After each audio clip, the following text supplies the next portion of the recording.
What's up, everybody? Welcome to Narco Cop MMA, and this is the Lambo Plays Podcast, episode 121, UFC 312. I'm your host, Mike, along with my co-host, Timothy Troiano. No guests this week. Timothy, UFC 312 pay-per-view card. I think there's some decent matchups on this card, but is it molded into a nice pay-per-view card? I would say no, but we got two really good fights up top. At least we can talk about those.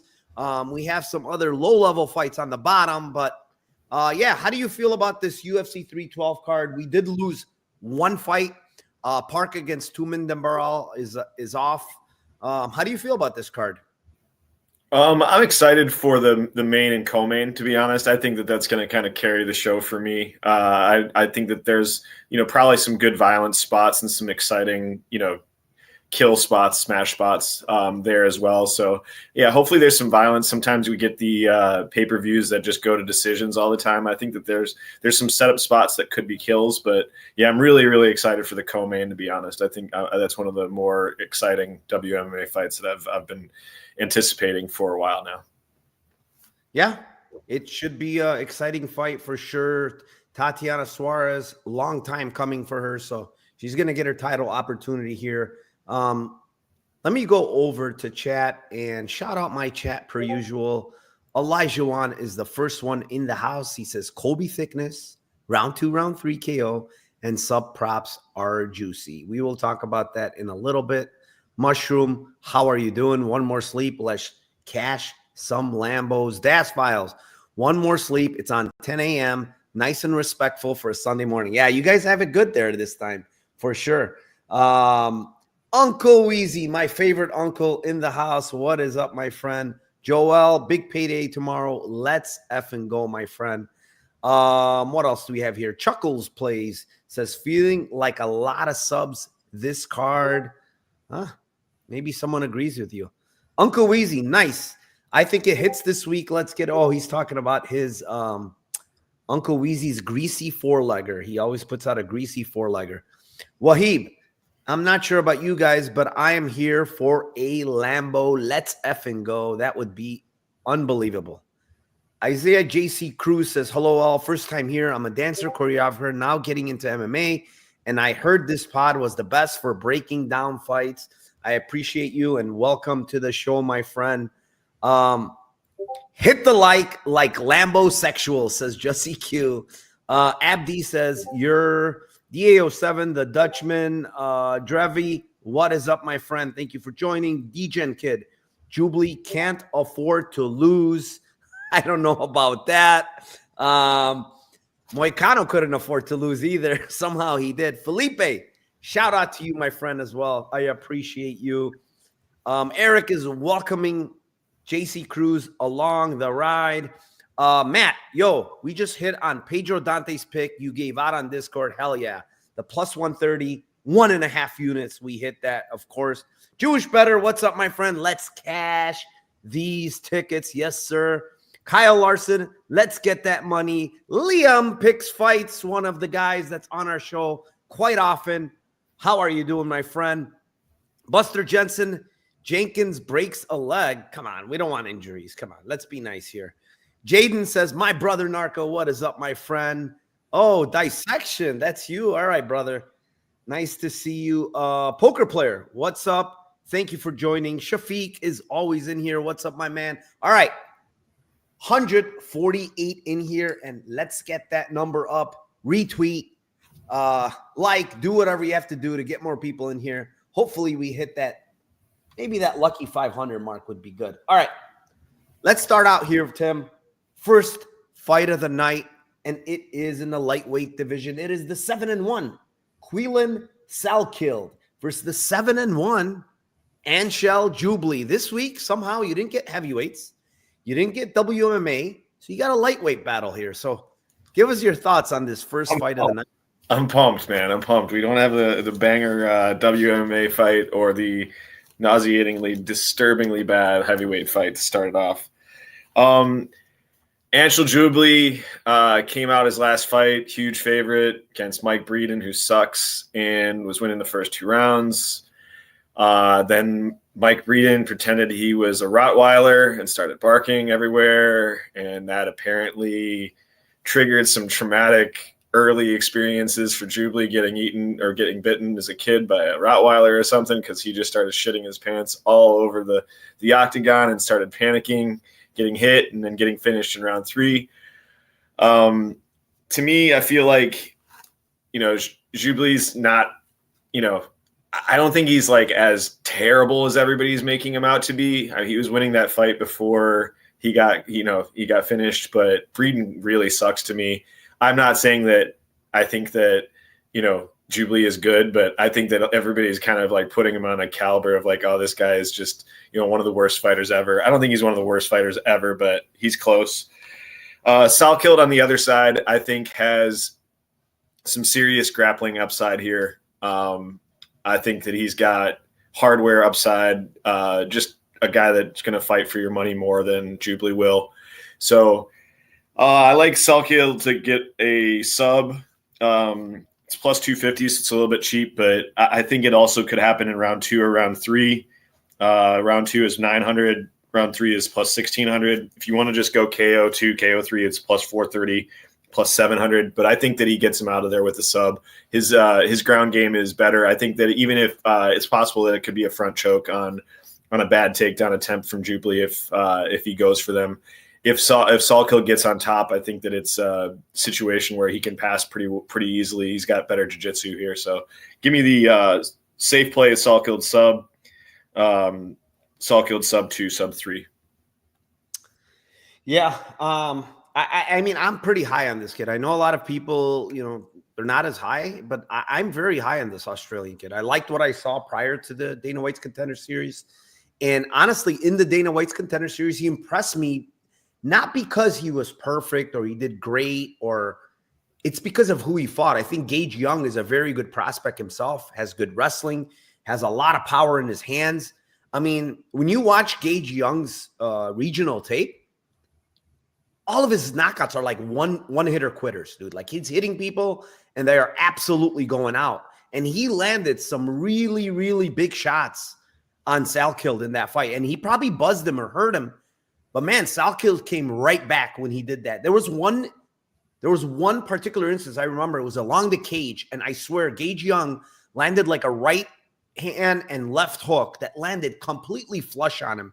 And you could see he buzzed him, but he came right back, man. The guy is very, very durable, has insane cardio, and he can do everything pretty well, man. He can strike, he can grapple, he has cardio, he has durability, and these are the guys that I personally like for the UFC because he's got a complete game. And then when you talk about the complete game, we're talking about striking and grappling, right? He got both of those things. And then you add on the other stuff, the intangibles, and he has those as well. So I like this guy a lot. I think he rolls here wherever the fight goes. I will say Jubilee has good striking. I don't want to take that away from him. I think he's a pretty good striker, but this is the absolute worst matchup for him. A guy that has cardio, that will pressure you, he'll teep you to the body, he will throw to the body, he will grapple. It's everything mixed, and Jubilee breaks, man. The guy, even in his fight, the road to UFC against Kim, he got hurt very bad in round 3, and he was very tired. The problem was Kim was very tired himself in that fight. And then you see in the last fight, he pretty much quit, man. Like, yes, Breeden landed a punch, but Breeden's not some big puncher, man. Like, he just quit.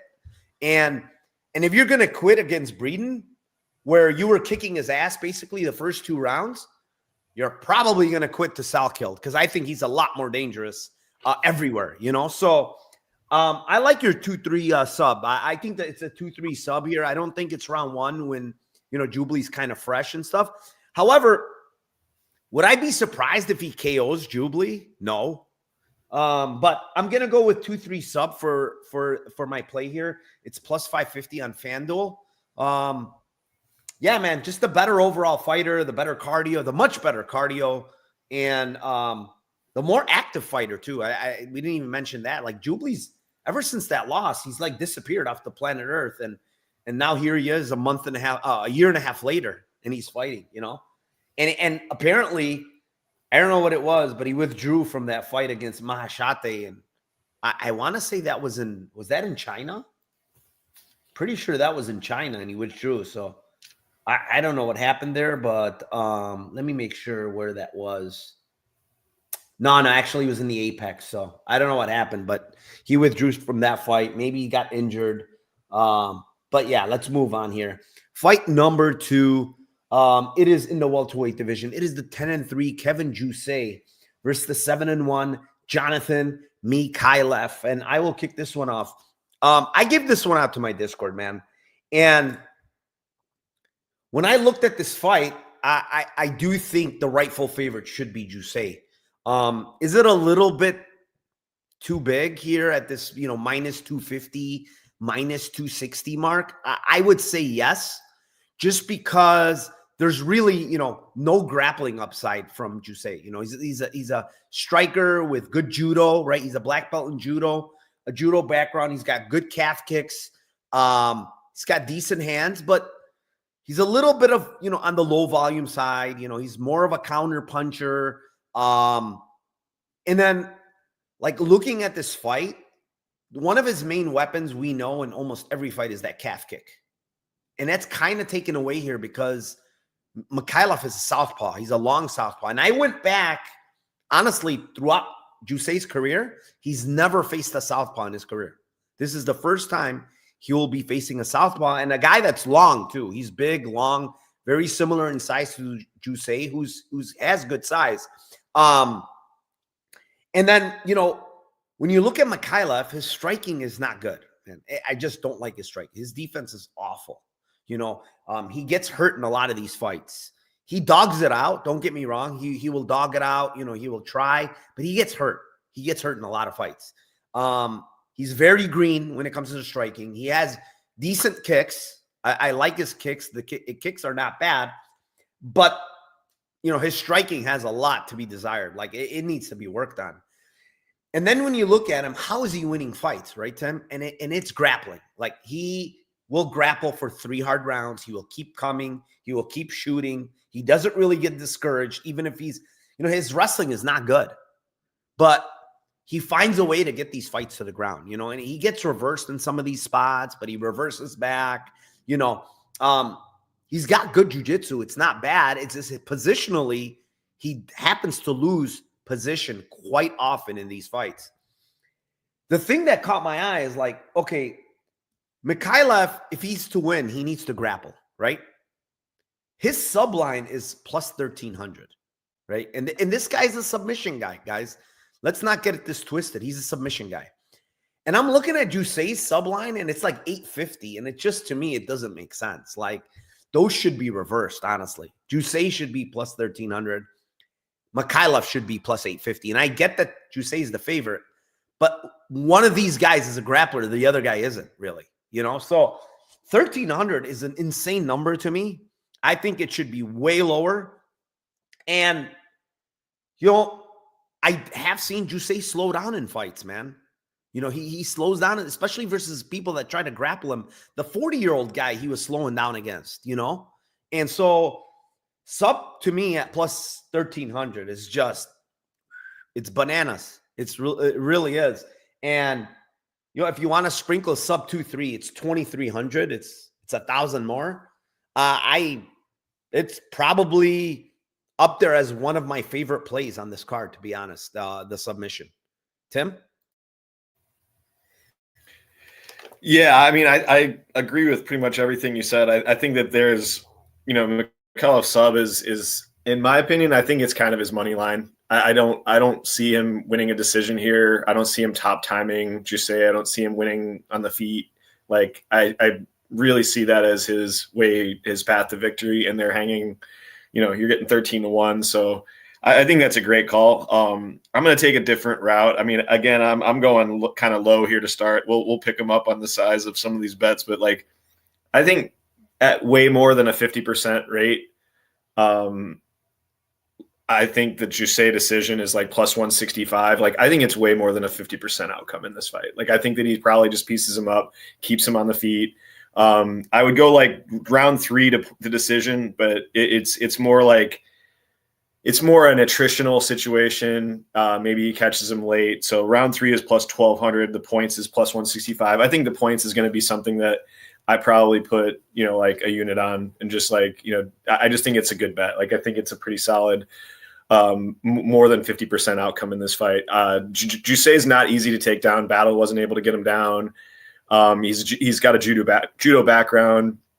And I think on the feet, even though he isn't super high volume, I think he's just much better technically, way better defensively. So I think that this is a decision, pretty high outcome for Jusei here. Yeah, I mean, it's possible. Like, if it goes to decision, it's probably him. He's definitely the much better striker. It's not even remotely close. All right, let's move on. Fight number 3, Tim. It is in the lightweight division. It is the 7-0 Cody Steele versus the 25-6 Zhu Rong, or Rong Zhu, whatever you want to call him. It's on you, buddy. Yeah, I mean, this is a fight that I've got, a couple different ways I think that this fight could go. I was thinking like, okay, Rong Zhu is pretty typically a guy that I want to bet grappler. If anybody's going to try to grapple, or if they have, any jiu-jitsu whatsoever, I'm typically looking to get a submission prop on them. But for me, I think like Cody Steele is number 1. I don't think that he's like super physical. I think that he's, like you say this all the time, a jack of all trades and a master of none. Like he's really not great at anything, but he's not terrible at anything either. Seems to have good hardware, seems to have a good gas, seems to, be just a fight for your money kind of guy, which is always good. And Rong Zhu on the other side is like, I think there's some technical, issues in his game defensively, but I think he also fights for your money. Like, I don't think that he's a guy that just is just going to go out and is like the typical, like, I don't want to be racist here, but like Chinese or Asian fighter where you're like, oh, the shit goes down and then they're tapping out and they're giving up and they're just not fighting through adversity. And in this fight, I think like, I don't know. I think the obvious like terrible line is, Steele sub is plus 300. I'm not going to give it out, but I do see that is obviously like a path in this fight. But I think that the takedown defense from Rong Zhu hasn't been terrible. Like, it hasn't been like, oh my God, this you can ground him so easily and then he's going to give up positions. He's fought, Horiguchi is not a bad wrestler. He stuffed a bunch of his takedowns. And then I think striking, I think that this is like way closer than the line is giving us. And so I'm looking at like the fight, the fight goes lines and like decision props and shit like that. And then I look at the end split and I was like, dude, I can't believe this fight end split is plus 700. Like, dude, that's insane to me. Like, if this fight, if Steele doesn't come out and like really proactively grapple, and then this becomes 15 minutes striking, like there's no way you can tell me that this isn't way, way closer than the line is saying. And then, so ends by split is plus 700. Wrong points is plus 850 and wrong split is plus 1800. I think that's fucking insane. Those are some insane lines, man. I don't think that Wrong's KO and is like plus 400 something and his decision is plus 850. Like those are mixed. Like I think Steele fights for your money. Is he hittable? Yes, but he's durable. He's got good hardware. I don't think that Wrong's putting him out. I think it could be Wrong, maybe getting robbed in a decision here, but that's why I think the end split isn't bad either at plus 700. I was thinking the end split is going to be like plus 450 here. So yeah, end split plus 700 doing the trifecta bet. The Wrong points plus 850, Wrong split plus 1800. Yeah, I mean, this fight, the line is absolutely blowing out here. Steele has hit 320 guys on the market. So it's pretty lot of steam here going on Steele. We're talking about almost $1 in movement in 2 or 3 days, in 2 days, actually, because he was like 230 We're almost at 320 now. It's like $1 movement in 2 days. And, you know, the thing is, it's on one hand, I like Steele as a prospect, right? I think he could be something maybe later on.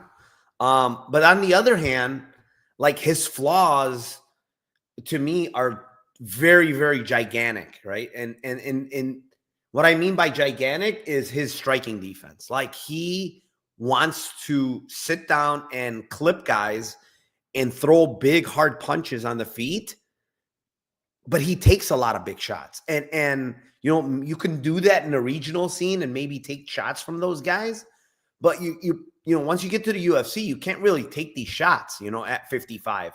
And there's some heavy hitters at 55. So, like, his jiu-jitsu is really good. He's a world-class jiu-jitsu guy. Whether people like it or not, he doesn't have a lot of subs. I really don't care. The guy's a world-class jiu-jitsu guy. And, you know, his striking is getting better. And it's getting better. But I still think it's a work in progress. Rong Zhu has much better striking, in my opinion. He's the better striker of these two. Now, Rong Zhu's main problem is he gets taken down, right, in fights. He does a good job getting back up in a lot of these fights. And I will say, like people are saying, oh, well, Shin Horiguchi has a great wrestling background. You know, he was able to stuff a lot of takedowns. He was able to get up against Shin Horiguchi. But, dude, Shin Horiguchi's not a 55er. Like, honestly, that guy could go for 35. He's fought all of his career at 45. And he's probably more of a 35er, you know, so he's extremely undersized for 55. And Rong Zhu is a big guy for 55. He's not a small guy. The one thing that caught my eye is like Rong Zhu is 24 years old. Now, is he 24 years old? I probably highly doubt it. The guy has 31 fights. You know, he's been fighting since 2016. So that would make him 15 years old. If my math is correct. So he was fighting at 15 years old, allegedly. I don't know if he actually was at 15. But, you know, like last time out, like Rong Zhu wasn't doing bad. The problem is Padilla is a very sneaky, tricky type of striker, right? In and out. He feints takedown attempts. He's a hard guy to deal with. He fought southpaw a lot, you know, and he had Rong Zhu kind of confused, honestly. And then he just nailed him with that elbow. And I mean, that's the biggest. I mean, it looked like a separate eye or something. I don't know what the heck that was. But I agree with you. I gave this play again to my Discord. It's Rong Zhu by decision at 850. You know, it's plus 850 is just, you know, it's like saying this guy cannot win a decision. It's just wrong, right? It's wrong. Like this guy has more UFC experience, way more, has more experience in general, is the better striker. And the thing with Steele is he's not a great wrestler. Is he a great jiu-jitsu guy? Yes, but he's not a great wrestler. And so, you know, if he has trouble getting Rong Zhu down, I think Rong Zhu is going to be winning most of the minutes on the feet. Right. And so, don't you think too that it's not only that he's not really that he's not a great wrestler. It's also he's not like looking to grapple all the time, even though he's got good grappling. Like he's looking to swing and bang with guys a lot of times. And it's just I mean, I don't know. The fights that I saw is like, dude, he's not like this guy's instantly within the first 2 minutes, you know, either cage, like trying to get in the clinch to get takedowns or like shooting doubles. Well, you have to remember he's fallen kind of in love with his hands, I think. That's what I'm saying. Like, I think that's why I was worried about how many knockouts in a row. 1, 2, 3, 4 knockouts in a row. So, you know, when people start getting knockouts, a lot of fighters say it in interviews. I listen to it all the time. Say, hey, you know, you're a grappler, but you've been getting a lot of knockouts. Yeah, they're like, oh, we feel we love the rush when we knock. So it's a rush for him now. He's getting knockout after knockout. And he's like, why not keep going after him? So, can he knock out Rong Zhu? I don't know. Rong Zhu is tough as shit, by the way. He's got a great chin. And I think Steele has a great chin, too. Don't get me wrong. I think both these guys are durable. So, but I'm going to have, you know, like I said, I have to play the decision line. It's just 850. It's way too big, man. It's just way, way too big. All right, let's move on here. Fight number 4. It is in the bantamweight division. It is the 5-1 Alexandre Toria versus the 7-0 Colby. What's his nickname, this guy? Slickness? Colby Slickness with the thickness. I don't like that. What kind of nickname is that? Anyways, so I have a lot to talk about this fight. So I listen to interviews. I do a lot of like background work prior to doing the tape on fights. And one of the things I listened to is the Colby Thickness interview. He did it with some Australian guy. And wait till you hear this one if you haven't heard it from my if you're in my Discord, you've heard it. But if you haven't, so Colby Thickness works as a security guard somewhere. He sits in his car apparently, and he was doing a 10-hour shift. This is about a week and a half, 2 weeks ago when they made the fight, right? So working a 10-hour shift, and he gets a call, he says, on his WhatsApp or something that's from a different area code. He didn't pick it up or whatever. And they called him again, and he picked it up the second time. And this is not verbatim. I'm just kind of saying what happened. Picks it up, and he says, he talks to the guy, and it's Toria's manager. And he says, hey, I'm Toria's manager. We were looking for a fighter to fight our guy. And you know, he's looking for a guy because the other guy pulled out, you know. And then this guy was like shocked, Colby Thickness. He's like, oh, I'm at work right now. Can I call you later or whatever? So I guess he calls him later or whatever, and he calls his manager, and he's like, okay, yeah, sure, I'll accept the fight. And then they talk to the UFC, and they make the fight. The weird thing about all of that is, like, a manager of another fighter contacts this specific guy in Australia to get a fight. Like, it was just like, did they just go through the whole list and look at guys who can Toria just destroy, and they pick this guy, you know? And he gets apparently he's got a 1-fight contract, which I've never heard of. I don't think that's ever happened. And there's a lot of debate on this fight. Like, a lot of people are betting Colby Thickness, and I think it's a big mistake, man, honestly. And I'm all for betting big dogs. I'm number one at betting big dogs. I like betting dogs, right? I don't think this is the spot, man. Like, Toria looks like a real deal for me. Toria can grapple. Toria can strike. He literally fights exactly like his brother does. And when everybody's talking about, you know, the trash competition, and I agree with them that he's fought pretty low-level guys. But if we put it into context, he's destroying all these guys. All of them, easily. And if you look at how he fights, he's a really good fighter. You can tell he's skilled. The other thing you have to add to this is this guy's training with one of the best pound-for-pound fighters in the world every single day, guys. Every single day he's in the gym with him, training with him, going hard. They grapple a lot. They fucking spar a lot. Like, he's with one of the best guys in the world. And now he's facing this guy, Colby Thickness, and he's all of a sudden supposed to be flustered with a guy that cannot strike. Colby Thickness can't strike for shit. He's got terrible defense. He doesn't react to punches well. He got dropped against some complete bum. He got dropped. What he can do well is he can continue to push and try to grapple, right? And get people down. And he has good, decent jiu-jitsu. He's a black belt, I believe. But is he going to get Toria down? Is he the better wrestler than Toria? I will highly doubt he's better than Toria in the wrestling realm. And he's going to absolutely get killed on the feet if it's standing. So, I mean, honestly, I think this line might even be short. And people are betting Thickness at minus, you know, it's come down. It's minus 340. I honestly think the line is short because they gave this guy one of the best prospects in Australia, Cody Haddon. This is the world champion's brother, man. They're not going to set this guy up to lose, right? They were giving him Haddon, and I thought that was a good fight. Don't get me wrong. I didn't think there was value on Haddon at minus money. I wasn't going to bet him. But I think Haddon is a way better fighter than Colby Thickness. It's not close. So, honestly, I think Toria runs through this guy, man. He's gonna run through him, in my opinion. I think it could be KO or sub. That's where I don't know what prop to give. I gave sub 1-2 plus 360. I honestly could be KO 1-2. It could be KO 1 for all I'm concerned, but I'm going to go with sub 1-2 plus 360. Tim? Yeah. This is not the time to get down with the thickness. Come on, get down with the thickness.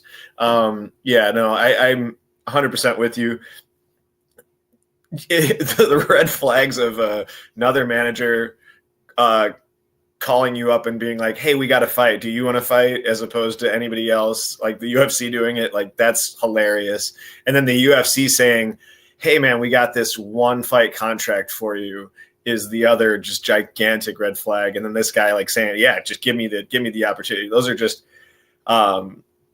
huge red flags.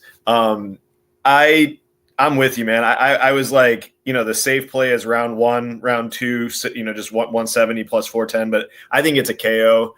I do agree with you that I think that it could be either one of these. No, I'm not worried about the cardio because I think he murders him in this situation. And I also think that like, I've heard that thickness is like getting knocked down and knocked out by Volk like on a daily basis when they fight and just train and shit. So I don't think that Volk is like typically that guy to just bonk the shit out of guys. So yeah, I think that it's Topuria round 1 KO is plus 320. Round 2 KO is plus 700. I think those are fine. I think it's in round 1, but I don't disagree with you that like this could be a situation where thickness tries to grapple and just gets thrown ragdoll down and then just instantly subbed. So like honestly, I'm hoping this line comes down more because I have him in a parlay, but I might even go and just hammer him just money line because I honestly truly believe they're setting this fight up. I mean, they're setting this guy up. I watched his tape. He's awful. Yeah, it seems major smash spot. Yeah, he can't wrestle well. He's a chain wrestler, but he can't wrestle well. He's got decent jiu-jitsu when he gets it, but he's fighting. Dude, he was struggling to get bums down. Like he wasn't like dragging on guys. He was struggling to get this guy down. This last fight, this Marvin Malunas, who's from the Philippines. Dude, he's linguine noodle. Actually, I take it back. It wasn't that guy. Was it that guy?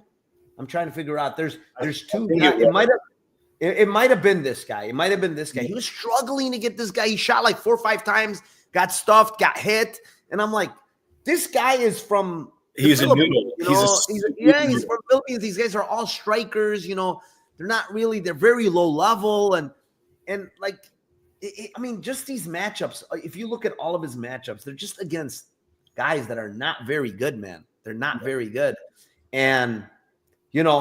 He's taken a huge step up here. And I know people, we don't know about Topuria. We don't know. But when Topuria says, my brother's better than me, and when Merab says, this guy is better than me, they don't need to say he's better than them, right? All they need to say is like, this guy's insanely good. Like he's extremely good, right? But they're going above and beyond saying, he must be good. He must be really freaking good. And I see some of the tape of the grappling, how he throws his brother around when they're grappling, dude. Like the guy is strong too, man. He looks like he's very, very strong. So Dana White's also saying that they want to have a UFC card in Spain where they have and this guy against the guy to lose. Thank God you reminded me because somebody asked them. I remember last week, I think it was. They say, hey, you got a Spain card coming. You got the Topuria brother fighting in would you put him on the same card together in Spanish? I think his answer was sure. Why not? If he wins next week, sure, I'd put him in Spain. And they're not setting the guy up to lose, man. I just don't. There's a lot of, I don't want to be a conspiracy theorist. I'm not being that because there's a lot of guys they don't want to lose and they lose. It happens. But not this guy, man. Not Kobe thickness. I'm not down with the thickness, Tim. All right, let's move on. Did you give a play out? Yeah. Oh, yeah. Yeah. Okay. All right. Fight number 5. It is in the flyweight division. It is the 6-1 Kong Wang versus the 10-4-1 Bruna, Brazil. And this one's yours, Tim. This is obviously a interesting line again coming off of Kong shitting the bed as a minus 1,000 favorite in her last fight against Gabby Fernandez. I tend to think that fight, I know this might get taken the wrong way, but like that fight was about as meme as it gets. Like that was like a less than 3% outcome in that fight. Like head kick, back take, rear naked choke, like it just was like the absolute definition of meme. And it was also a fight where Wang Kong was winning the fight pretty handily and did the classic of in any sport, but in, combat sports, it's like the absolute kiss of death is overconfident sometimes. And she just got majorly overconfident. And like, this is up there with the Leon Edwards type shit to me, where it's just like, okay, this is a less than 3% outcome. This guy gets head kicked, knocked out, meme shit. So I thought that was, a lot of people are shitting on Wang Kong for that performance. Obviously, she lost as a -1,000. You shouldn't have put her in your parlays in the first place. But I just think that Wang Kong is a much better striker than Bruna Brazil. Bruna Brazil is going up weight here to 125. I don't know why she is. That to me is just a gigantic red flag because she's going to need to grapple in this fight. She hasn't shown great grappling or great physicality. She was losing striking battles to people like Shauna Bannon. Like it's just not like what's the win condition here? And it seems very meme-ish to me as well in this one. So I honestly don't know if it's, I'm going to give Kong KO at +270, Kong KO 2 +850, KO 3 at +1800. I mean, it just depends on the durability of Brazil, which hasn't been great in fights. I do think Kong hits hard enough, but this could be one of the kind of painful ass beatings that goes to decision for us here. Kind of get that feeling, to be honest, but I'll give out the KO and the KO 2-3 for Kong. Yeah, man. When I watched Kong's last fight, I kind of remembered it wrong, I guess, because I don't remember it being so one-sided. But man, it was one-sided. I mean, she was absolutely putting it on Fernandez. And the thing with hers, I think she got way too cocky. I kind of said this earlier in another show, and she got way too cocky, man. She got way too cocky and got caught. Now, Fernandez is a huge hitter. Like, she's a big girl for 25. She's muscular. She's jacked. She throws heavy head kicks, and she throws heavy hands. She's got very, powerful strikes, right? And Kong had to be careful there. She was kind of like, like whatever, and obviously she got caught and then she got choked out. Now, Bruna Brazil, I don't think has that in her, man. First of all, why is she at 125? That's 100%. The first question anybody should ask is, this girl should not be at 125. She is too skinny, no legs. Like, she should not be at 125, man. She shouldn't. Go look at the Loma fight at 115. Loma's throwing her around. That's not good. That's literally terrible for her. And now she's up at, 125. And Kong Wang, yeah, she's not a grappler, but she's strong, dude. She's strong. You could tell she's strong. She's big. Go look at the Gomes fight, man. Like, Gomes is literally ragdolling this girl at 115. That's not good. And then she got KO'd, right? So Kong Wang hits hard, man. You could tell she hits hard. She landed some very flush shots on Fernandez, but Fernandez is tough. She's big. She's tough. She's a real 25er. She's a big 25er. I think Kong Wang rolls here, man. I think she rolls easily here. I didn't take KO Tim because ITD is so close to the line at Bet Rivers. It's 205 compared to 255. It's 50 cents. I don't want to mess around with that. Like, you never know. It's club and sub, anything can happen. And Kong Wang can grapple some. It's not like she's a complete fish. I've seen her grapple. So I think she's going to be way stronger, the better striker. I don't think Bruna Brazil is going to be able to take her down. It's just a mismatch to me, another mismatch. And I do think, here's the thing. I don't understand why the UFC tells this girl to move up to 25. There's no way it came from her. And if it did, she's dumb, and so is her manager to fight at 25 against Kong Wang here. It doesn't make sense. She's never missed weight. Why is she fighting at 25? So I'm going to take off her best win too. It's like coming off her best win. Yeah, like what are you doing?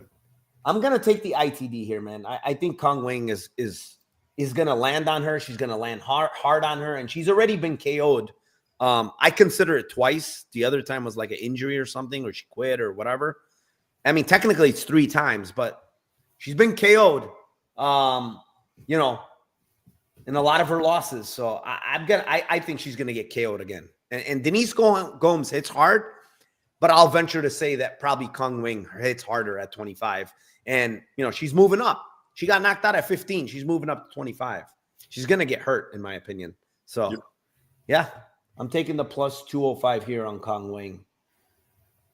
Let's move on. Fight number 6. It is in the lightweight division. It is the 8-1 Tom Nolan versus the 8-4-1 Vladislav Borchev.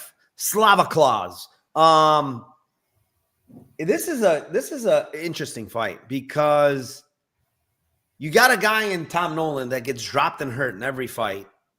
You got a guy in Borchev who gets hurt in a lot of the fights. And it's like 2 guys that get hurt pretty often that are fighting each other, and they're both technically strikers, right? Tom Nolan apparently said, I think it was Tom Nolan that said he's going to grapple here in an interview. I don't know. I don't see him grappling in any of his fights. I think he's full of shit. This guy's going to strike, in my opinion. Now, the issue is he's facing a very good striker in Slava Claus. And this is another thing I mentioned on Dan's show, Best Fight Picks. Shout out to him. Like, when you look at this guy, he's like, hey, he's 24. Let's give him some slack, right? And I agree with him. But, like, has he improved in these fights? Like, he went from Nicolas Mora knocking him out to Victor Martinez knocking him down. And Victor Martinez had a knee brace and had a torn ligament, fighting with a torn ligament in that fight. And then he went against Alex Reyes, who has no business being in the UFC anymore because he's been injured so often. And the guy's just been out of the game, you know? And he gets hurt in that fight again. And the fight goes 3 rounds. He couldn't finish Alex Reyes, man. The difference, I think, is like Slava has a lot more dog in him, man. He's dogging these fights out. Like, he's not, you got to kill him to finish him, right? I don't think that's the deal with Tom Nolan. I think you can hit him once and he's probably going to be done if you're a big hitter, like Mota did, you know? I think Slava's going to chop those legs, those long-ass limbs. He's going to chop them. And then he's going to chop him down in round 2 and round 3, in my opinion. I'm going to take Slava 2-3 KO plus 410.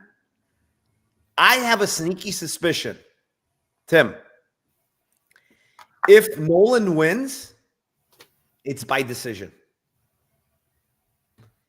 Go ahead. Yep. I'm right there with you. You hit mine on the last one there. Like, I was thinking that this is like a classic KO 2 spot for Slava, like you were saying, but I just keep going back to the fact of like both of these guys are like, I think technical striking and just obviously movement, defense. Slava's just like significantly better than Nolan is. Nolan has a couple of advantages. He's obviously longer.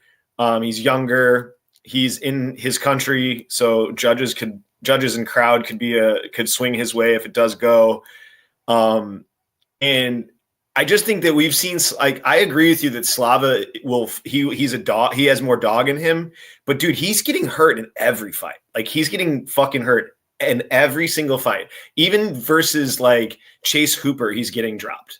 Like, at this point, it's just like, to me, it just seems like both of their chins are very sus. And I feel like, you know, I also think that like round 3, Slava more for me seems to be slowing down in a lot of his round 3s. Even in fights where he is not getting grappled, like Sadikov, that fight. I mean, obviously that was a fucking just a killer fight back and forth. But I just think that he slows down in round 3 a little bit too. So, you know, I was looking at this fight and I was thinking like, okay, what's the trifecta lines going to be here? And it's a crazy end split line at plus 900. I think if this fight goes, I think that this could be splitish, even if Slava wins and is outstriking them 1.5 to 1. I just think that we see some fuckery in these foreign cards. And, you're talking about a fighter that's from Australia. I just think that there's definitely fuckery possibility here. So ends by split is plus 900. Nolan points is plus 650. Slava points is plus 500, but Nolan's split is plus 1800. I like those lines, man. I like the kind of taking the, contrarian take that this fight might go. And if it does go, I think that a split at plus 900 with 2 strikers and people aren't grappling is always stupid to me. So, yeah, I think it's a pretty crazy line. You guys asked for it, and you got another split. There you guys go. You reminded him. All right, let's move on. Fight number 7. It is in the featherweight division. It is the 13-3 Jack Jenkins versus the 11-2 Gabriel Santos. Off to you. Good fight. I think that Santos is got some really good skills, in my opinion. I thought that he got robbed versus Lerone Murphy. Every time I watch that fight, I've watched that fight like 3 or 4 times in taping, like in different fights for Lerone Murphy's fights and then for Santos's fight. I think I've taped it at least like 3, maybe 4 times. And every time I watch it, I just get more like, oh, dude, he got so fucking robbed in this fight. I don't know what that was about, but I just think in this fight, if the fight stays standing, I think it may be closer than the line is saying, but I still think that it's possible for Santos to win a striking decision or even hurt Jack. Jack's got really good calf kicks, but to me, the fight is going to be determined by how proactive Santos is in the grappling and how hard he pushes that. And I just think like if he pushes hard in the grappling, I think he could really fuck up Jack on the ground, like pretty bad. I think there's just a tremendous difference in jiu-jitsu on the ground and just ability to progress positions and advance positions. Jack, in my opinion, if in this situation, if he's grounded, he's either going to just like completely go full guard and lose the round and just give up the round, or he's going to try to get up and completely give up a bad position. So I just, either one is definitely possible to me. So I was looking at Santos by sub plus 460. I think it's a really good line for him. If he does proactively grapple, I like that a lot. And sub 2, if you want to get greasy, sub 2, sub 3, say he doesn't grapple in the first round as much. Sub 2 is plus 1700, sub 3 is plus 2300, but I like the sub just in general. Yeah, I mean, I looked at this fight and I'm like, man, I was kind of interested in the dog here, Jack Jenkins, a little bit. But then the more I looked at it, I'm like, well, you know what? I don't even think he's the better fighter anywhere. Like even striking, he's so kind of low volume. Is he technically a little bit better? Maybe, but like what Santos has way more weapons on the feet, elbows, knees, flying shit, head kicks, all types of stuff, so he's got the more diverse striking and he's a lot more dangerous too. Like Jack Jenkins outside the calf kick, he's not really dangerous on the feet, honestly. Like his boxing is good, it's technical, his footwork is good, but he doesn't have the power that Santos has. He doesn't have the explosiveness that Santos has. And then when you talk about the ground game, Jenkins is good on the ground. I think he's a black belt even, but there's levels to it. And I think Santos is much better. And then to top it off, Santos is a much better wrestler too. Like his wrestling is really good. So it's like, I thought about it and I'm like, man, this fight could be competitive, but like Santos it feels like it's going to be one of those losing tickets that might have value, right? If it goes to decision. However, what I think does have value is Gabriel Santos by KO. It's plus 650. It's too big, man. This guy hurts. This guy hurts almost everybody in his fights. You literally go back through his tape, and he hurts almost every single person he's faced. He's dynamic. He throws very hard. He does a lot of like spinning stuff and flying knees and front kicks. And what the hell happened to my camera? I was moving too much. Oh boy. Anyways, he's a complete fighter, and he's a very, very dangerous man. He's dangerous, and so it's just one of those numbers that I think it's a little bit too big. 650 is too big. It's I do lean a little bit more on the sub side, maybe, but the line's $2 different. So I rather have KO than if it's $2 different. So yeah, I mean, I'm gonna take the KO here on Gabriel Santos plus 650, and see what happens. Moving on, fight number 8. It is in the welterweight division. It is the 20-7 Jake Matthews versus the 12-2 Francisco Prado. I like Prado here. I think he's a good bet at plus 2XX. I just think the pressure, the way he fights is probably going to get Jake Matthews into a firefight, and he can knock him out. He hits very hard. He's very powerful. He's moving up here to 170, but he looks fantastic. So the thing is, there's a path, I think, for Matthews, and that's to grapple, right? And he's a black belt in jiu-jitsu. He has a bunch of subs. Submission is plus 750. I'm going to take a poke on that. I do like Prado, like I said, on the money line, but I just think as a grappler at plus 750 against the guy that does have a little bit of a deficiency on the ground, he can get taken down.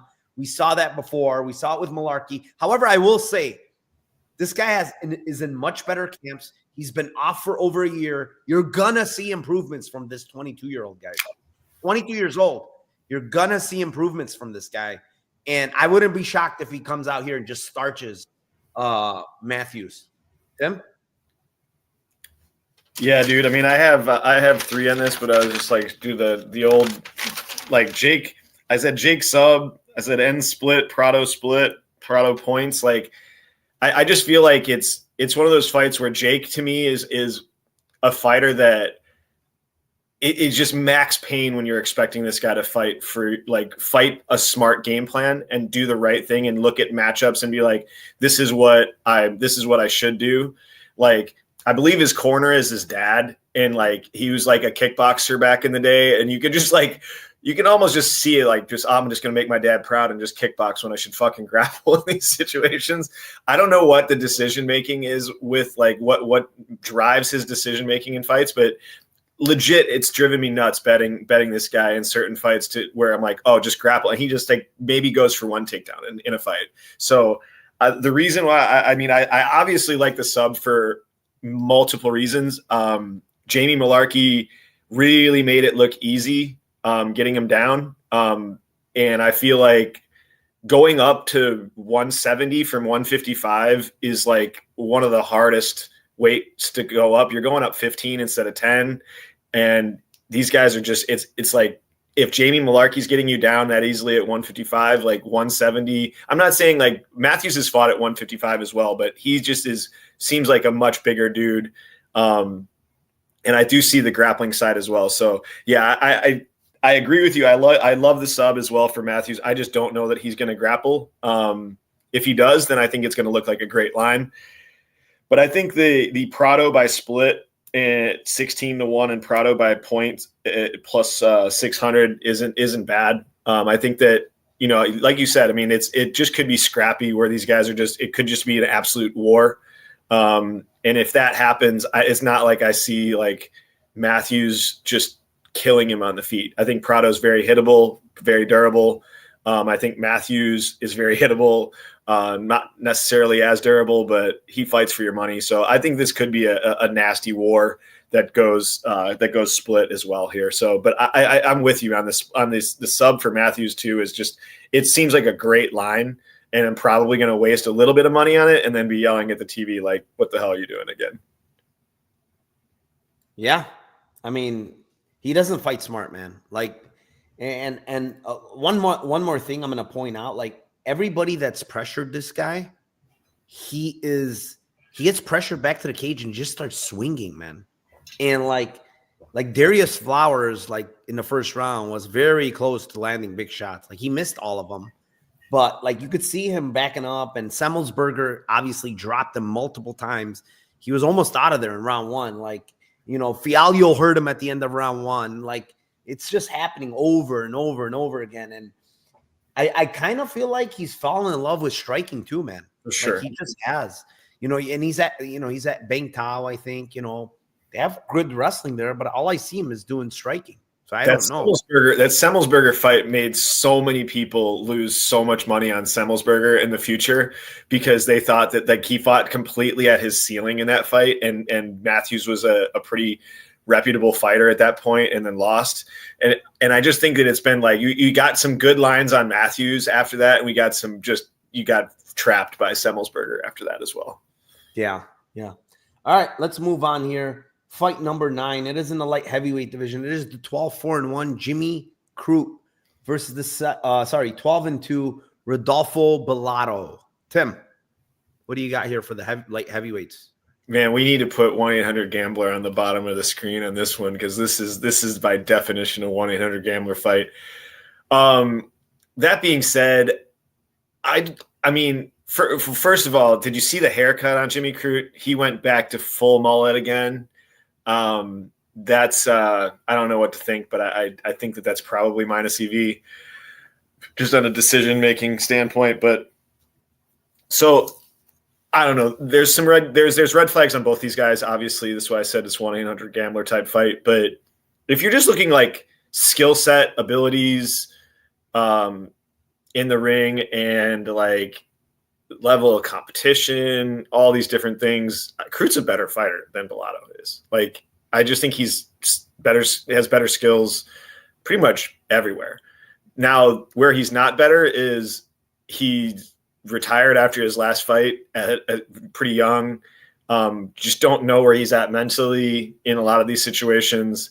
And I think Bolato will fight through some adversity more like he had to versus Toria. But I mean, like, that Toria fight should have been stopped like 2 or 3 times in my opinion. And he just death gassed. And once he just Homer Simpson, once he got on top, then it was over. But it was just like that fight easily could have been finished. And I don't know, to me, it's like they're hanging some pretty juicy lines on Crout round 1, Crout round 2, and then Crout by sub in round 1 and Crout by sub in round 2. Like they're hanging really good lines on those. Like it's pretty much like they're not giving him any chance to finish him early, where my under 1.5 is like, they're giving you a 1.5 saying like this fight probably finishes in under 1.5. And so Crout round 1 is plus 850. Crout round 2 is plus 1300. Sub in round 1 is plus 2700. Sub in round 2 is plus 3700. I think Crout could get him out in either way. I think he could knock him out, and I think he could get him down on the ground and potentially sub him as well. So I like Crout early in this fight. Again, I'm not going to say anything with tremendous confidence with both of these guys because I don't think that you can really do that and look people in their eyes and say that. But I think Crout is a better fighter, so I'll take him in the early rounds. Yeah, I mean, I don't mind it. The only thing is the long layoff, the retirement stuff, the this, the that. He's not trustworthy, honestly. I can't. The way he quit last fight, like before his retirement, it was not good. He got choked out, but it was like so like quick tap. Like he just wanted out of there, honestly. He wanted out of there. He immediately took off his gloves, immediately retired, and now he's immediately back a year and a half later or whatever. And he says, oh, that was the right time he needed. And he gave all these excuses, whatever. However, like Bolato can't be really trusted, right? Like the guy is getting hurt in fights. He's going all out. He's just, I don't even know what his game plan is, honestly. Just come in there and just chuck bombs and hope for the best. Either I knock him out or he knocks me out or hurts me, and it's happened often in his fights. The thing is, like, Bolato, I think, recently got his black belt. He was a brown belt. He recently got his black belt. And, like, Jimmy Crout's been a black belt for a while, man. And he's a good fighter.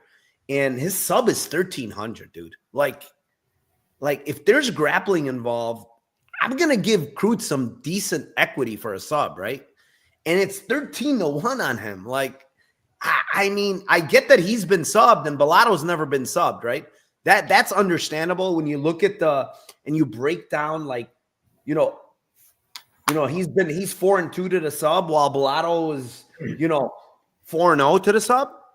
But like, who is Bolato's facing and who is he subbing compared to who is this guy's facing and who he's subbing? You know, he subbed Paul Craig. You know, so it's like he can't sub Bolato all of a sudden. This guy's some wizard on the ground. No, man, 13-1 is again another bananas 13-1 line. I'm gonna play it just for the shits and giggles because they're giving me some line. I don't think it happens, but it's a line that's just like it. If you think about it, right? Jimmy Crute took this long layoff, right? And he got hurt in a lot of these fights. He's been in wars lately. If you were Jimmy Crute's coach, right? What are you going to tell Jimmy Crute to do? Take this dude down instantly. Exactly. That's my point. Like, is he going to come off this 1.5 layoff and say, let's bang with this guy that's an absolute maniac on the feet? No. I'm going to tell him, hey, let's fucking take this to the ground and see what he is on bottom, right? Let's see how he does on bottom, Bolato, because you don't see him much on bottom on tape. Let's see what he does on bottom when you're on top of him and you're maybe going for that Kimura when you're stepping over his head, Like, I don't know. It's just 13-1, and it's just crazy. It's too big of a line, man.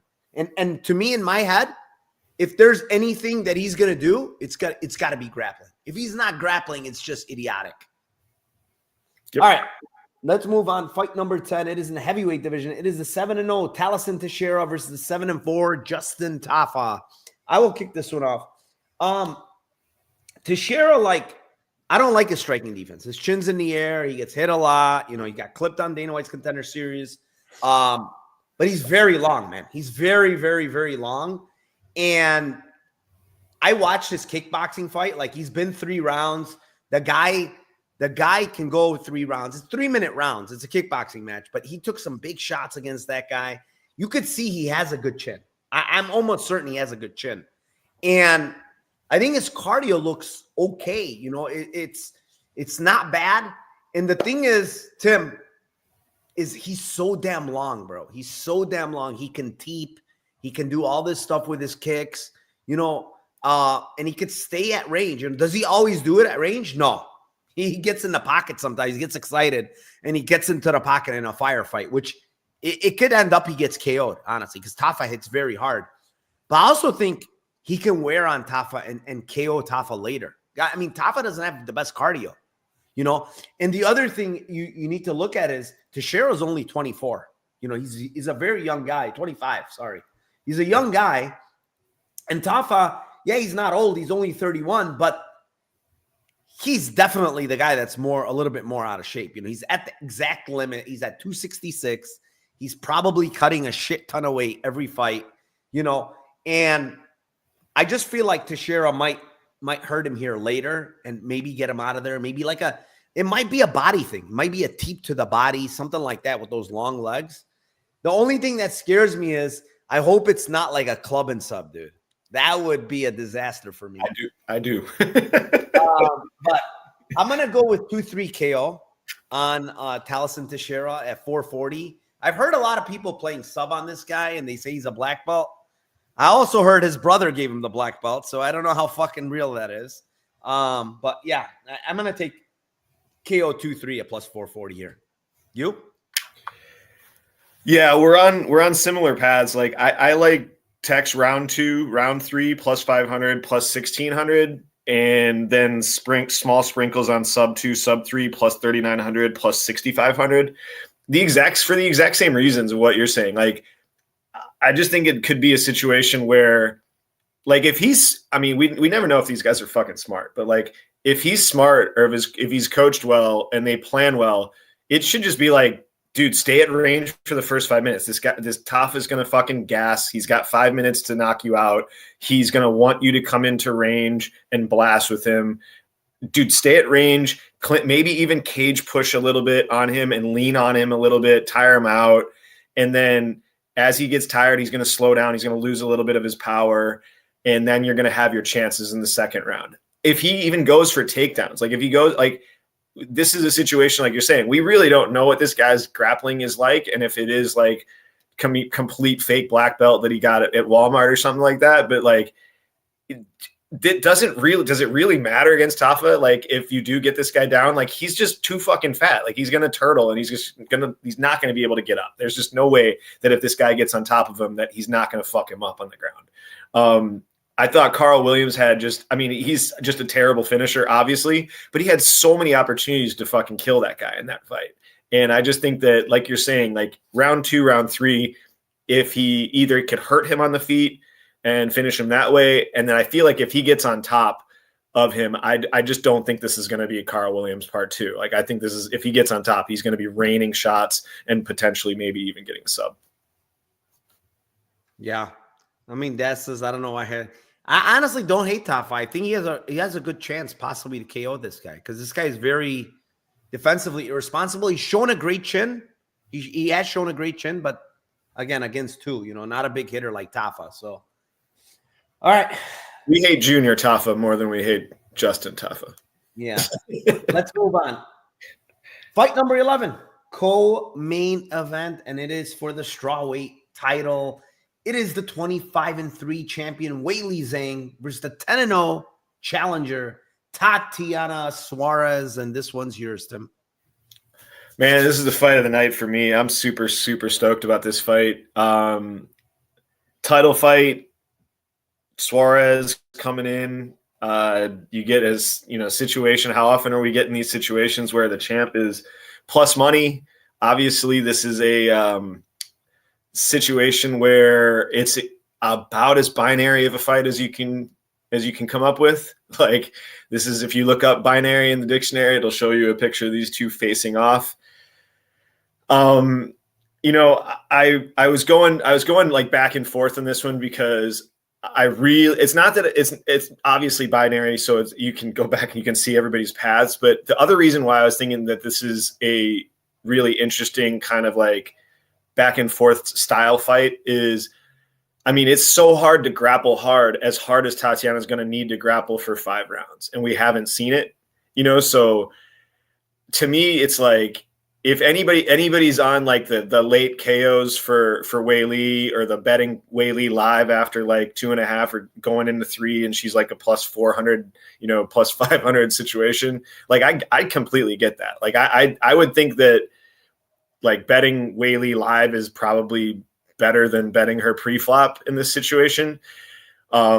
We have seen Tatiana in certain fights take, we haven't seen her go in rounds 4 and rounds 5 and just like have to do what her game is. Like it's not like when we watch like guys like Merab's just like a fucking freak. Like, they're wrestling hard and grappling hard for 5 rounds is not something that is just easy to do.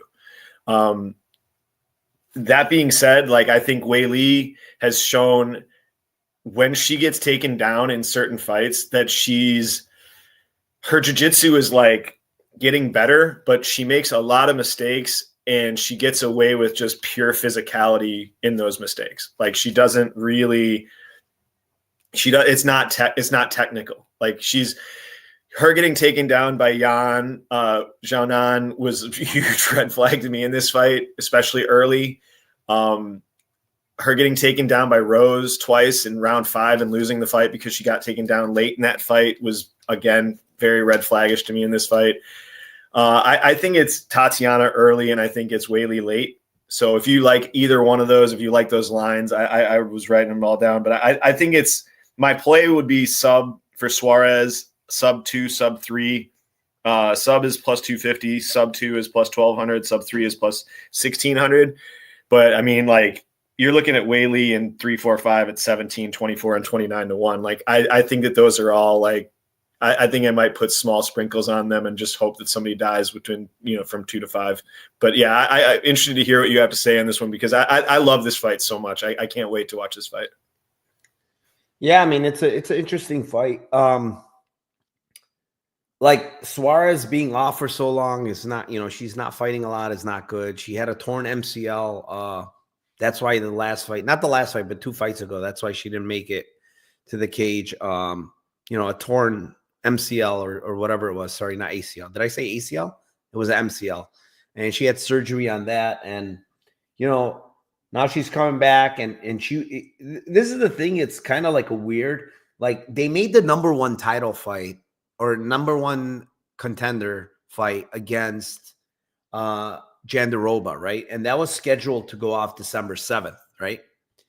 And then They called it an injury to Suarez, but then when you hear her interview, it wasn't an injury. Said UFC called her and says, "Hey, you know what? We're not even going to make the number one contender fight. You're just going to fight for the title in February." That's what they told her. So they pulled her out of that match and gave her this title fight. It's weird because like they kind of skipped Jandiroba, to be honest. Like she's been on fire, right? She's been winning a lot. She deserved at least a number one contender fight, and she didn't get it.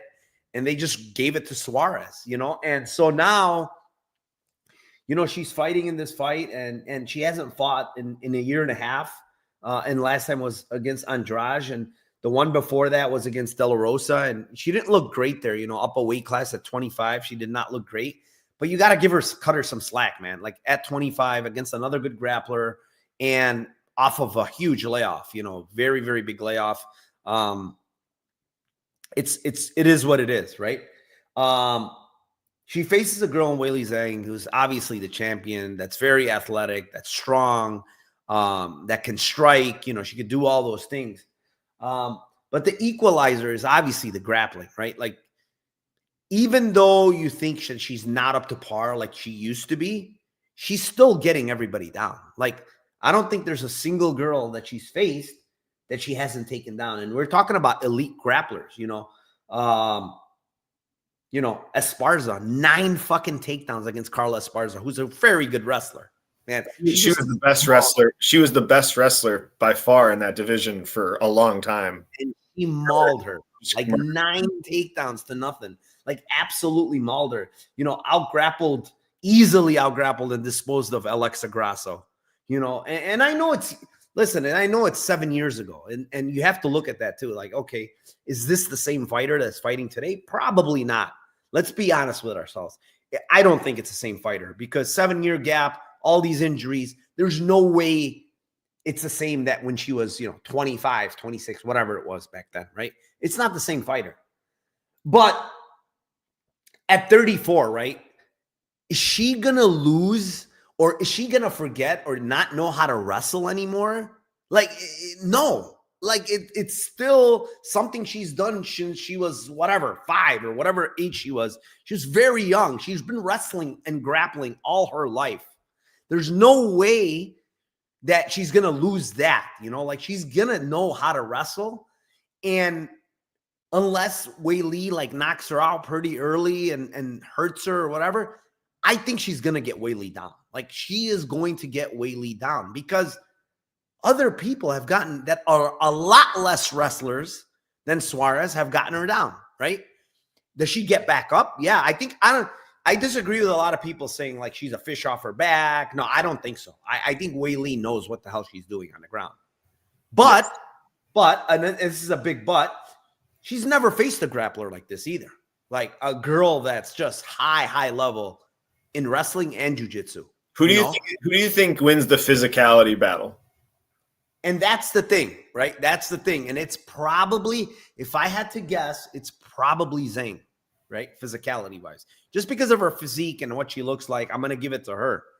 But it doesn't matter though, Tim, because if I single leg you or double leg you, I don't care how physical you are, you're going to the ground, right? No, I'm the better wrestler. Yeah, no, I agree with you. It's more the situation of like the making mistakes on the ground for Weili. She's been able to get out of those problems by being more physical, and now I don't think that it's there. But more physical against less. That's exactly right? my point. Exactly, and I'm not talking about like I'm talking about jiu-jitsu wise. I'm talking about wrestling wise. All these girls, like, okay, Rose is a good grappler, but Rose is not physical. Come on.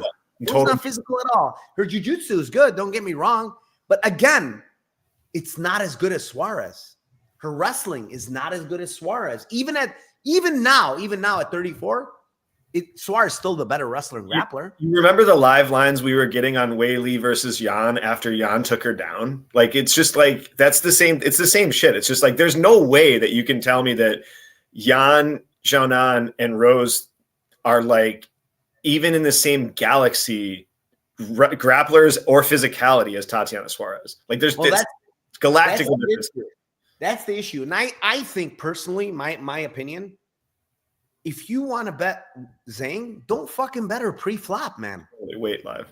Wait live, and then you can get. I think you're gonna get a way better line, guys. I'm telling you. After one fucking takedown, and she's on top of her, let's say for a couple of minutes, you're gonna get plus 250, plus 300. 100%. Why are you gonna bet her now? Why? And then you get to fade. You get to fade and see what's going on in round one. Is it that easy to get her down? Is it easy to hold her down? And then you can determine, shit, you know what? Nah, she still looks too good or whatever. Or she might even finish her in round one, right? And sub her, whatever. And now you lose your bet because you bet pre-flop. So I think it's way better to bet Suarez pre-flop at this price. And then maybe you can get into a live bet on Zang. If she's looking good, it could be a bet then, But for now, I have to side with Suarez here. I really do, just because it's the better line.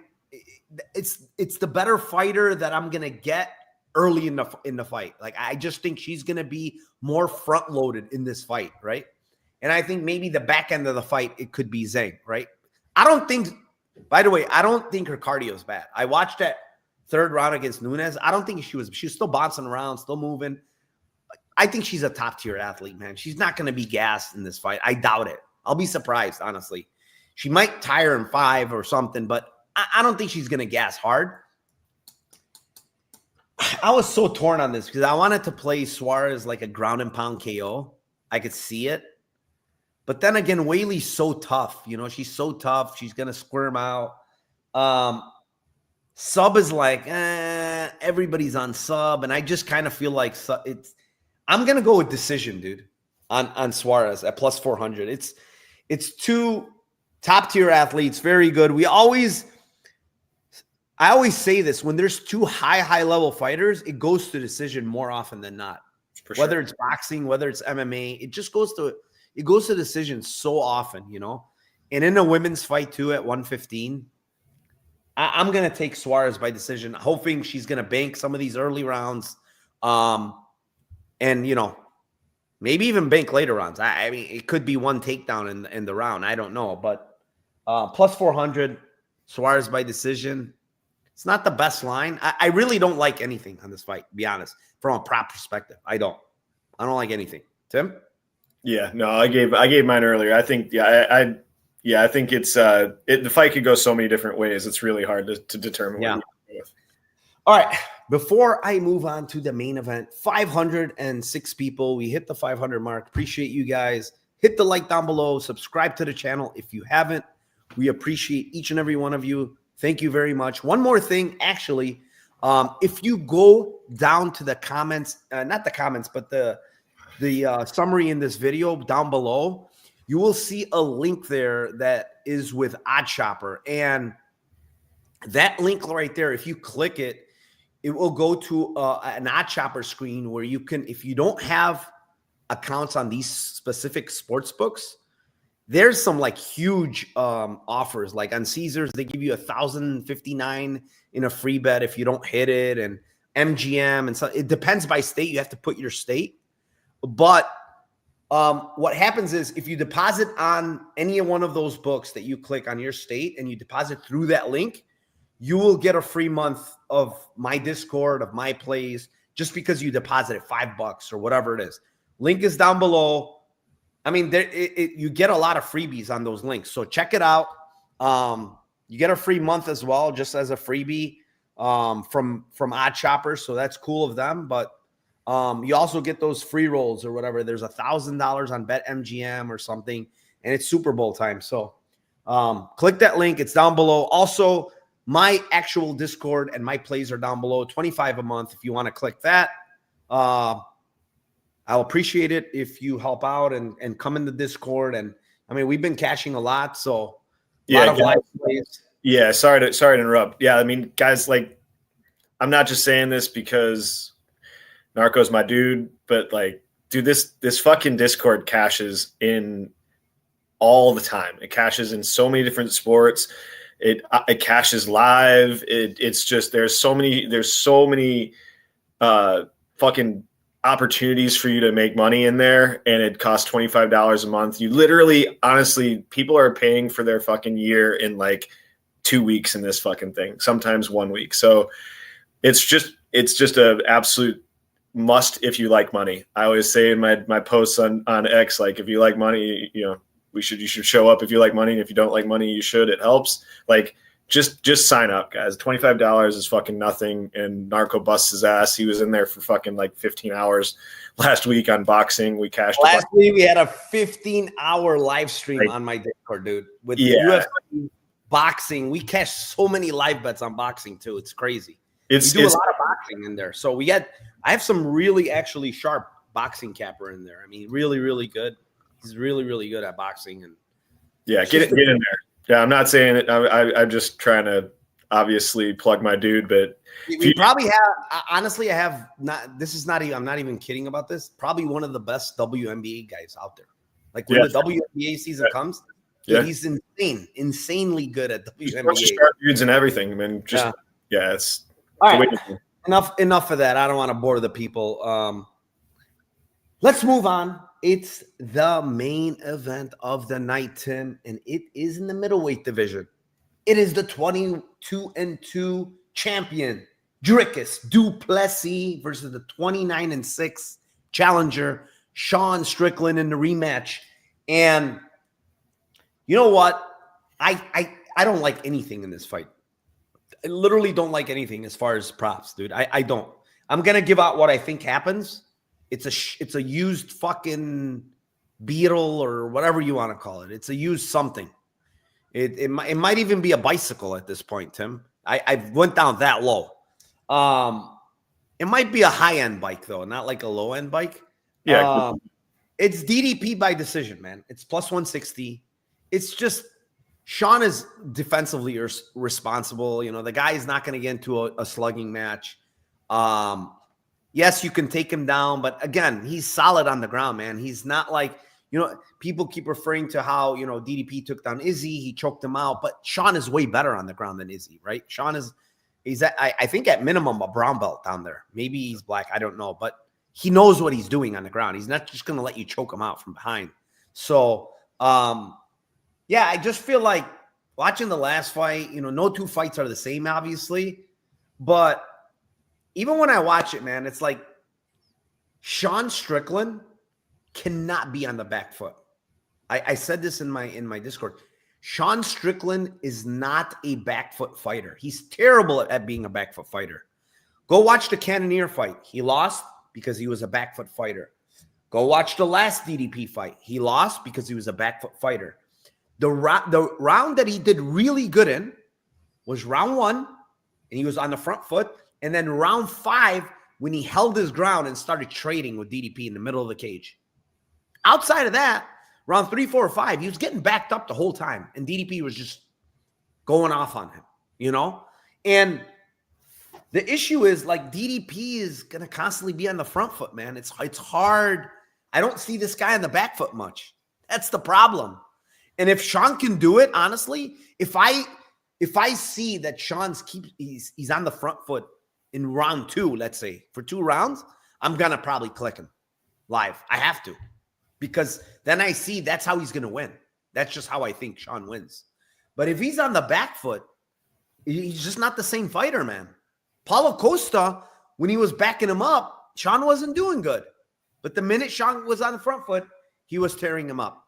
So for me, it's decision. It's plus 160. It's like shitty play, but again, I don't love the play, but you know, I'm staying away from this fight, honestly, pre-flop. I think it's DDP, but I'm not paying that price just because Sean is the type of guy that fights kind of close in 5-round fights. He's got elite cardio. You know, it looks like he has staff. Let's be honest, that's staff. There's no, you know, 2 ways around it. And I think it came from like about 2.5, 3 weeks ago, because I went back to his IG, all of his pictures until I finally found it and I seen where it appeared. It was literally a small dot, Tim. Tiny, tiny dot. And then it was huge. So, yeah. I mean, a guy that uses his cardio, right, as a weapon, having staff, again, it's it's not good. And I'll say it exactly what it is. That's staff. I'm telling you guys. That's 100% staff. Whether it affects him or not, I don't know, but that's what it is. Tim? Yeah, I mean, I'm concerned about the staff, obviously, from a Sean perspective. I am, pimping the Sean t-shirt here today. And I mean, Sean's been really, really good for my bankroll.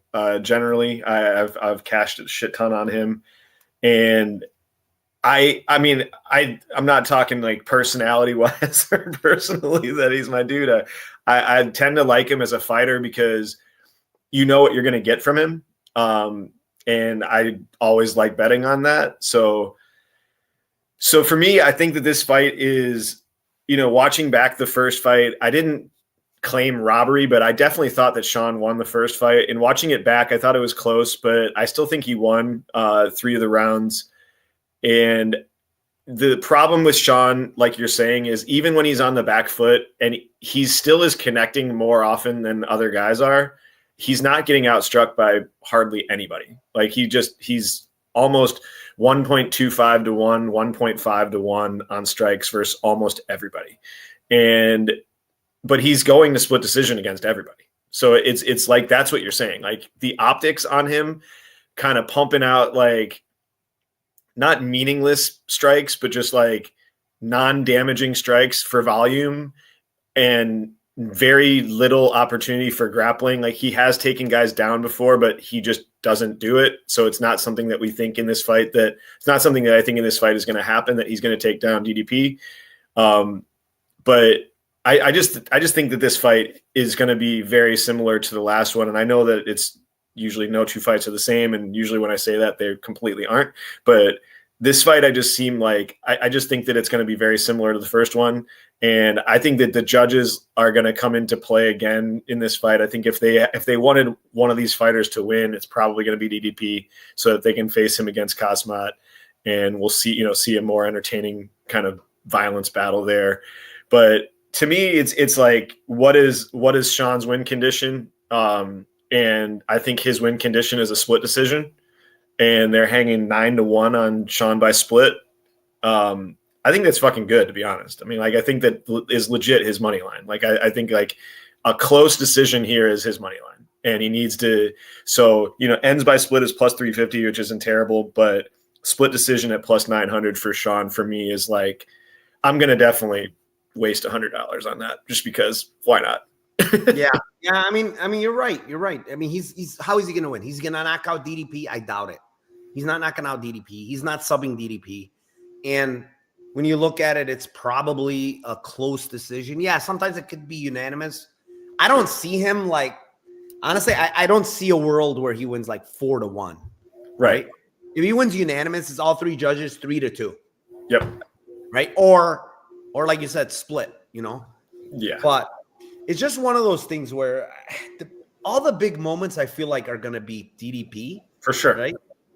And that's the issue. And the way, when I watched that last fight, it's like every time like DDP came forward and like threw huge strikes, Sean would like shell up. And honestly, like from a judge's perspective, even though some of them are not even landing, they're landing on gloves, whatever, it doesn't look great because when Sean's touching him, it's like jab, 1, 2, nothing powerful until the end of the 5th round.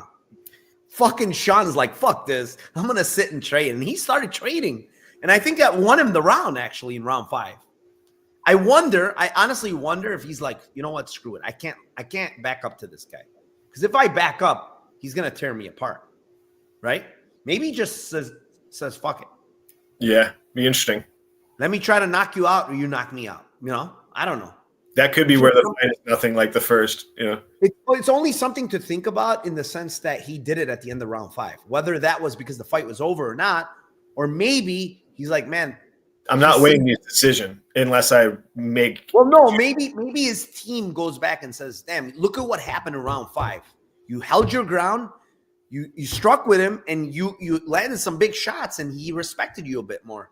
Maybe that's what we got to do for this fight, I don't know. So obviously Sean doesn't fight like that. He's not like a sit down on your punches and try to kill you.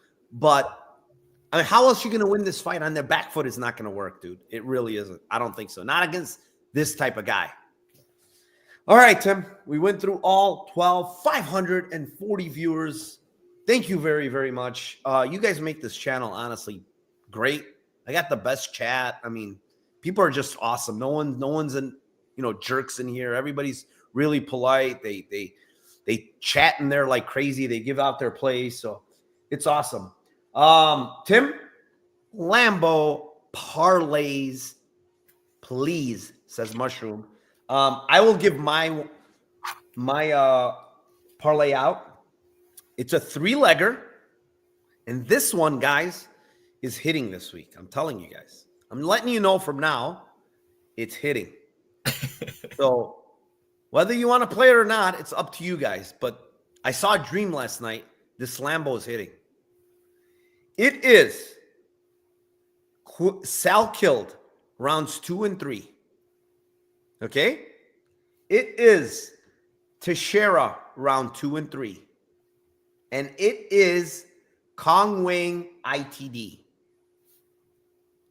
And these numbers get crazy here. I mean, you can go up to 475 to 1 on some books. All right? So it's going to be a bunch of mix and match. So make sure your units, you don't put too much on these. You're putting very small, right? They're huge plus money. So you're using smart bankroll management. You're putting very small bets on these for, big payback if it hits. So yeah, that's what I like here, Tim. How about you? All right. So I have Jusei by points, Saul killed by sub, Santos by sub. That's 51 to 1. And if you wanted to add Suarez by sub, it turns it into 186 to 1. All right. That is it. All 12 fights, 2 Lambo parlays. Appreciate you guys. Hit the like down below on your way out. Again, the 2 links are on the bottom. Check out those sports books. If you don't have them in your state, deposit $5. I think that's all you need to deposit. And, you get free month in my Discord, and you also get whatever bonuses they have there for that specific sports book. Again, I appreciate you guys. Thank you very, very much. Tim, any last parting words? No, sir. No, sir. All right, guys. Good luck tomorrow. And one last thing. Let's cash those tickets for UFC 3.